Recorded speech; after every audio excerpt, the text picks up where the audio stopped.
आने वाले दिनों में जो मैथ्स की प्रैक्टिकल आपकी होगी बैच वाइज, उसके बारे में डिस्कस करते हैं कि आपको किस तरह से उसके लिए तैयारी करके रखनी है। तो बच्चों सबसे पहले आपको बता दूं कि जो मैथ्स है इसके प्रैक्टिकल 20 मार्क्स के होने वाले हैं।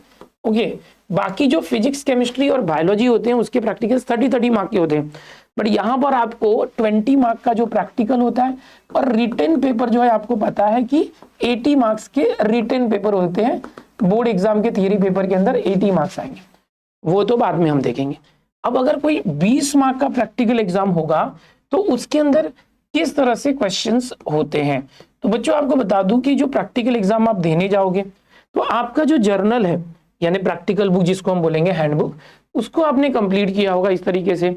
अगर हम आपके हैंडबुक के इंडेक्स की बात करें तो मैथ्स 1 के अंदर इस तरह से हर एक चैप्टर के ऊपर आपको एक एक जो है एक्सपेरिमेंट मिलेगा, जिस तरह से है यहाँ पर देखेंगे।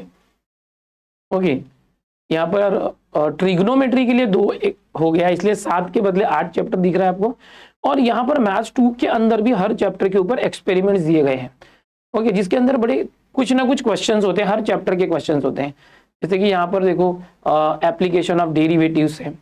ओके, अब एप्लीकेशन ऑफ डेरिवेटिव्स 1 और 2 किया गया, डिफरेंशिएशन चैप्टर हटा दिया क्योंकि हमें डिफरेंशिएशन का एप्लीकेशन सीखना है। तो यहाँ पर एप्लीकेशन ऑफ डेरिवेटिव वाले क्वेश्चन है 1, 2 में कुछ एक एक्सपेरिमेंट के अंदर कुछ क्वेश्चन है, कुछ क्वेश्चन है। वैसे ही इंडेफिनेट इंटीग्रेशन आपको नहीं है क्योंकि डेफिनेट इंटीग्रेशन है, उसको भी 1, 2 किया गया। तो ये जो भी सिलेबस आपने किया हुआ है इसमें से ही क्वेश्चन पूछे जाएंगे। बहुत सारे कॉलेजेस में बता दिया जाएगा कि इसमें से कौन कौन से जो टॉपिक्स है या एक्सपेरिमेंट है वो आपको पढ़ के आने। कॉलेज टू कॉलेज डिपेंड करता है, टीचर टू टीचर डिपेंड करता है कि वो एग्जाम में कितने क्वेश्चन रखने वाले। बहुत सारे कॉलेज वाले जो है टीचर्स होते हैं इंटरनल, वो हेल्प कर देते हैं, पहले ही बच्चों को इन्फॉर्म कर देते हैं कि ये लिमिटेड आप पढ़ के आना, इतने में से मैं देने वाला हूँ। ठीक है, तो बिल्कुल टेंशन नहीं लेना है। आप अपने टीचर्स की बातों पे गौर करो कि उन्होंने क्या क्या बताया है, या अपने दोस्तों से कंफर्म कर लो कि भाई मैथ्स प्रैक्टिकल के लिए क्या इंस्ट्रक्शन दिए गए। तो एक्चुअल में जो मैथ्स प्रैक्टिकल होगा बच्चों, यहाँ पर टोटल जो है 4 क्वेश्चन आपको पूछे जाएंगे पूरे प्रैक्टिकल की हैंडबुक में से। जो भी टीचर ने परफॉर्म कराया होगा या जो भी टीचर्स ने आपको इंस्ट्रक्शन दिए होंगे कि इतना पढ़ के आना, उसको बराबर ध्यान रखना है। ये जो है 4 क्वेश्चन यहाँ पर मैं बताऊंगा कि आपको दिए जाएंगे जो 5-5 मार्क के होंगे, जिसमें से आपको कोई भी 3 क्वेश्चन अटेम्प्ट करने होंगे। एनी 3 क्वेश्चन, कोई भी 3 क्वेश्चन अटेम्प्ट करने, जो हर क्वेश्चन जो है 5 मार्क कंडक्ट कैरी करेगा एंड टोटल 15 मार्क्स जो है आपके यहाँ पर किसी भी 3 क्वेश्चन को करने पर आपको मिलने वाले। फिर से ध्यान से सुनो। अब इसमें भी क्या होगा कि मैथ्स 1 के 2 क्वेश्चन होंगे और मैथ्स 2 के 2 क्वेश्चन होंगे। मैथ्स 1 के 2 क्वेश्चंस होंगे और मैथ्स 2 के 2 क्वेश्चंस होंगे। 4 क्वेश्चन होंगे जिसमें से कोई भी 3 कर सकते हो, यहां से 2 यहां से 1 या यहां से 2 यहां से, कोई भी 3 क्वेश्चन आप कर सकते हो। 5-5 मार्क के होने की वजह से 15 मार्क का जो है ये हो गया। इसके बाद जो है बच्चों 5 मार्क आपको मिलने वाले हैं आपके प्रैक्टिकल हैंडबुक्स के ऊपर, हैंडबुक के ऊपर। ओके, 5 मार्क जो मिलेंगे आपको, क्या मिलेंगे, हैंडबुक, प्रैक्टिकल हैंडबुक है या जो जर्नल आप जिसको बोल सकते हो। ओके, एक्सपेरिमेंट जिसमें आपने लिखा है उस बुक के ऊपर 5 मार्क्स मिलेंगे।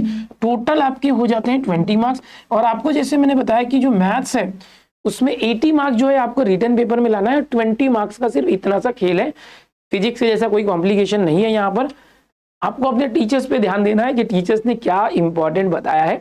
बहुत सारे कॉलेज वालों को ये 4 क्वेश्चन कौन से हैं पूरे बता दिए जाते हैं।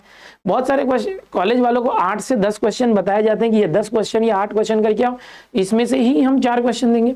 तो वो लिस्ट आप अपने कॉलेज टीचर्स ने जो दिया है उस पर ध्यान रखना है। अपने दोस्तों से, अपने बैचमेट से वो चीज निकालो और उतना पढ़ के जाओ, कर दो। अब पेपर कैसे चेक होता है उसके ऊपर बात करते हैं। जैसे कि अभी मेन जो हमारा प्रैक्टिकल बुक है, अगर आपने सर्टिफाइड कराया हुआ होगा हैंडबुक टीचर से पूरा भर के, तो आपके 5 मार्क तो पक्के हैं। तो मेन गेम ये 15 मार्क का है। तो आपको अगर टारगेट रखना है कि 20 में से 20 मार्क्स मुझे मिले, तो वो टारगेट कैसे पूरा होगा 20 में से 20 मार्क का। प्रैक्टिकल के 5 मार्क आपको मिल चुके हैं। अब ये जो 3 क्वेश्चन आप अटेम्प्ट करने वाले हो, अगर उसमें पूरे के पूरे 5 में से 5 आ जाए तो 15 मार्क्स आ जाएंगे और ये 15-5 20 हो जाता है। अभी प्रैक्टिकल एग्जाम के अंदर होता क्या है ये मैं आपको बताऊंगा कि आपके पास 2 एग्जामिनर आपको मिलेंगे। 2 एग्जामिनर, कौन से 2 एग्जामिनर, ये ग्रीन सिग्नल जो दिख रहा है ये आपके इंटरनल एग्जामिनर है, जो आपके कॉलेज के मैथ्स के टीचर होंगे। ओके, इनका मेन रोल यही होता है कि स्टूडेंट्स को इस तरह से हेल्प करना है कि वो एग्जाम से डरे ना, और एग्जाम परफॉर्म करें, और जो बच्चे फेल होने जैसे हैं उनको भी कैसे पास लेवल तक लेके जाया जाए हेल्प करके। हेल्प मतलब इन द सेंस कि पूरा आपका पेपर लिख के नहीं देंगे, आपको मोटिवेट करेंगे, अगर आप कहीं अटकते हैं तो आपको गाइड करते हैं, फिजिक्स केमिस्ट्री बायो वगैरह जो भी है। तो इंटरनल का काम वो होता है कि जो बाहर से आने वाले एक्सटर्नल है वो चीज़ों को वहाँ के कॉलेज के एनवायरनमेंट से रूबरू नहीं होते, तो उसका काम एक्सटर्नल को का काम होता है एग्जाम प्रॉपर कंडक्ट कराना और उसका सुपरविजन करना। तो इनको हेल्प करने के लिए जो इंटरनल एग्जामिनर होते हैं वो होते हैं, क्योंकि ये सारे बच्चों को पहचानते हैं। इंटरनल एग्जामिनर क्या करेंगे, सारे काम यही करेंगे, और एक्सटर्नल एग्जामिनर का काम होता है सुपरवाइजिंग करना कि कहीं चीटिंग तो नहीं हो रही है। अब ये जो इंटरनल एग्जामिनर है वो क्या करेंगे, आपको जो है पूरा एक क्लासरूम जैसे होता है, अभी जैसे कि फिजिक्स केमिस्ट्री के लैब होते हैं बायोलॉजी के, वैसा तो कोई लैब होता नहीं है मैथ्स के लिए, किसी किसी कॉलेज में होता भी होगा। तो जनरली क्या करते हैं कि एक क्लासरूम के अंदर बच्चों को जो है सीटिंग अरेंजमेंट के हिसाब से बैच वाइज बिठा दिया जाता है, कि अगर समझो आपके कॉलेज में 20-20 का बैच बनाया है या 30 का बैच बनाया है, उस हिसाब से उस बैच वाइज बच्चों को क्लासरूम में बिठा दिया जाएगा। टीचर जो है आते हैं, ओके, और जो क्वेश्चन पेपर होता है जिसकी हम बात करें, जिसमें क्वेश्चंस लिखे होंगे, वो सारे स्टूडेंट्स को डिस्ट्रीब्यूट कर दिए जाते हैं। अब मैक्सिमम तो ये फॉलो किया जाता है कि सभी को सेम क्वेश्चन पेपर जाएगा। जो 4 क्वेश्चन की बात मैंने की है बच्चों, ये जितने भी बच्चे होंगे सबको ये 4 के 4 क्वेश्चन जो है वो सेम ही रहेंगे। मतलब हर स्टूडेंट जो बैठा हुआ है, समझो यहाँ पर मैंने 15-16 की बैच ली है, ऐसे 20 की बैच हो सकती है, तो उसके अंदर जितने भी क्लासरूम में हो, टीचर और कॉलेज के ऊपर डिपेंडेंट नंबर ऑफ स्टूडेंट कितने, तो उतने जो है पेपर्स बांटे जाएंगे। मोस्ट ऑफ कॉलेजेस में 99% कॉलेज में सब बच्चों को सेम पेपर्स होता है, सेट नहीं होते। जैसे फिजिक्स में हर एक बच्चे को अलग अलग एक्सपेरिमेंट आता है, वैसा नहीं होता, ठीक है। अब बच्चे को वो 4 क्वेश्चन सॉल्व करने हैं, जो ये 4 क्वेश्चन मैंने बताया, उसमें से कोई भी 3 क्वेश्चन सेलेक्ट करके सॉल्व करना है, 4 में से 3 क्वेश्चन। अब समझो आपने क्या किया कि 3 क्वेश्चन सॉल्व किया। सबसे पहले आपने पहला क्वेश्चन सॉल्व किया, और इस क्वेश्चन को जब आपने सॉल्व किया तो बहुत सही तरीके से पूरा सही आंसर निकाला, तो ये पूरा चेक होकर आपको पूरे 5 मार्क्स जो है यहाँ पर मिल जाते हैं। बट समझो आपने क्वेश्चन नंबर जो है दूसरा लिया, और इसको जब आपने सॉल्व किया, और समझो आपका लास्ट में आंसर रॉन्ग आ गया, गलत आंसर आ गया, तो भी ये क्वेश्चन जो है 5 मार्क का वेटेज रखता है, तो आपको यहाँ पर 3 या तो 4 मार्क्स मिल जाएंगे। ऐसा नहीं कि 0 हो जाएगा, बट आपने अटेम्प्ट ही नहीं किया, लिखा ही नहीं, तो 0 मिलना ही है।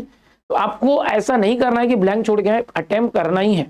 जो भी आप उसके बारे में जानते हो, क्वेश्चन के बारे में, एप्लीकेशन जो भी आपका उसका फॉर्मूला है, वैल्यूज जो भी दी है वो पुट करो, कैलकुलेशन करने की कोशिश करो। अगर आपका सही आंसर आ गया तो 5 मार्क मिलेगा, अगर गलत आंसर आया तो भी आपने परफॉर्म तो किया, फॉर्मूला तो रखा, डेटा तो निकाला, जो फाइंड करने बोला गया उसके लिए फॉर्मूले में वैल्यू सब्स्टिट्यूट की, कैलकुलेशन करने की कोशिश की। आंसर गलत आया तो 1 मार्क कट जाएगा, और बहुत ज्यादा गलतियां तो 2 मार्क कटेगा, लेकिन 3 से 4 मार्क्स मिलते हैं, एकदम भी 0 नहीं मिलेगा। हाँ, आप एकदम बिल्कुल ब्लैंक छोड़ दिए, आप कुछ अनवांटेड लिखे हैं, कुछ अलग ही भलताज लिख दिए, तो फिर 0 हो जाए। इस तरह से आपको 3 क्वेश्चन अटेम्प्ट करने, और आपको कोशिश करना है कि तीनों क्वेश्चन सही आप अटेम्प्ट करो, तो आपका 15 में से 15 पूरा मिल सकता है। सर हमको पता कैसे चलेगा कि ये कौन से क्वेश्चन आने वाले? इसके लिए आपको कनेक्टेड रहना अपने टीचर से, अपने कॉलेज के जो फ्रेंड सर्कल है, या आपका ग्रुप है, आपका बैच है, आपका जो व्हाट्सएप ग्रुप होगा, आपके टीचर्स ने जो इंस्ट्रक्शन दिए होंगे, और आपने अगर उस दिन डांडी मारी होगी, एब्सेंट रहे होंगे और टीचर ने बताया होगा, तो उसका जरा पता लगा लेना, क्योंकि ये सारी चीजें बता दी जाती है मैक्सिमम कॉलेजेस में, लिमिट बता दी जाती है कि भाई इतने में से ही इतना करना है, तो कोई डिफिकल्टी नहीं होती। मैथ्स में ये 3 क्वेश्चन आप करते हो, 4 में से आपके 15 मार्क्स आ गए, ओके, नहीं 15 आए तो भी अगर आपका कुछ गलत भी हो गया तो 14 या 13 मार्क्स आएंगे, ये 5 मार्क्स जोड़ के 18 या 19 होगा, या पूरा अगर 15 आए तो 20 में से 20 मार्क्स आपको मिल जाते हैं। ओके, और ये सबसे इजी होता है, फिजिक्स केमिस्ट्री और बायो से भी इजी है। यहाँ कोई एक्सपेरिमेंट परफॉर्म नहीं करना है, ना तो कोई टाइट्रेशन करना है ब्यूरेट पिपेट लेके, ना तो फिजिकल कोई एक्सपेरिमेंट करना है, वायरिंग वगैरह करनी है, ना तो बायोलॉजी का कोई एक्सपेरिमेंट करना है। यहाँ पर मैथ होता है, पेपर पेन लेना है, लिखना है, ठीक है। तो इस तरीके से आप मैथ्स के अंदर पूरे 20 में से 20 स्कोर कर सकते हैं, और मैं चाहूंगा आप सभी को मिले। अगर आप यहाँ पर 20 पूरा स्कोर करते हो तो आपको बस ये 80 में से लाना होगा। समझो कि आपने बहुत अच्छी मेहनत की और 80 में से आपने 78 ला दिया, तो 78 यहाँ से और वहां से 20, यार 98 मार्क्स हो जाता है 100 में से। और समझो आपने यहाँ 80 में से 80 ला दिया तो भाई 100 में से 100 भी हो जाएगा, ठीक है। सभी को ऑल द बेस्ट। डिस्क्रिप्शन में एक वीडियो का लिंक दिया है जिसमें मैथ्स के जो इस तरह से प्रैक्टिकल एग्जाम कंडक्ट करने वाले कॉलेज के टीचर होते हैं, उनका मैंने एक इंटरव्यू सेशन लिया है। उनके साथ इंटरव्यू लेते समय मैंने बहुत सारे जो आपके डाउट्स होते हैं एज अ स्टूडेंट बन के उनसे क्वेश्चन पूछा है कि सर एग्जाम में किस तरह से होगा, क्या होगा, मार्किंग कैसे आप लोग देते हैं, क्वेश्चंस कैसे आते हैं, ओके, किस तरह से 20 में से 20 ला सकते हैं। आपके स्टूडेंट बन के मैंने उनसे इंटरव्यू लेते हुए जवाब पूछा है और उन्होंने बहुत अच्छे से बताया कि किस तरह से सब प्रैक्टिकल एग्जाम कंडक्ट होते हैं। तो वो वीडियो जरूर देखिए, डिस्क्रिप्शन में लिंक है जिससे आपको पता चलेगा। और किसी की फिजिक्स एक्सपेरिमेंट बाकी है, फिजिक्स का प्रैक्टिकल, उसका भी मैंने वीडियो बनाया था, वो भी लिंक डिस्क्रिप्शन में, उसको भी जरूर देखिए। मिलते हैं अगले वीडियो में। चैनल पर पहली बार आए चैनल को सब्सक्राइब कर लो, वीडियो को अपने दोस्तों में ज्यादा शेयर करो और आपके मन में अभी भी कुछ डाउट है, शंका है तो कमेंट में जरूर पूछो, मैं आपके डाउट्स रिजॉल्व करने की कोशिश करूंगा। Bye everyone, take care.